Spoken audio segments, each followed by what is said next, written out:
tanah air, selamat berjumpa kembali.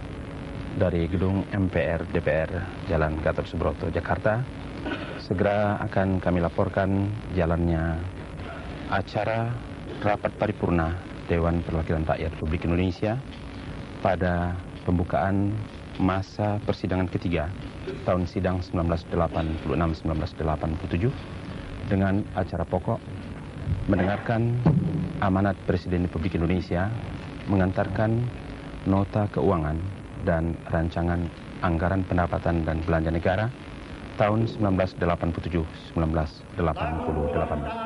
Sekarang kita ikuti lagu kebangsaan Indonesia Raya.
Hadirin dipersilahkan duduk kembali.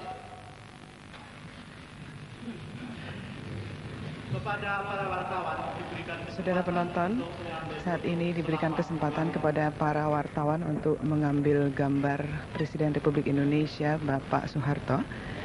Dan acara yang akan berlangsung hari ini yaitu yang pertama adalah penyampaian pidato pembukaan masa sidang ketiga tahun sidang 1986-1987 oleh Ketua DPR RI Bapak Amir Mahmud. Kemudian penyampaian amanat oleh Bapak Presiden Republik Indonesia dan sambutan Ketua DPR RI atas amanat Bapak Presiden disertai ucapan terima kasih. Dan acara ini akan ditutup dengan lagu kebangsaan Indonesia Raya. Tahun sidang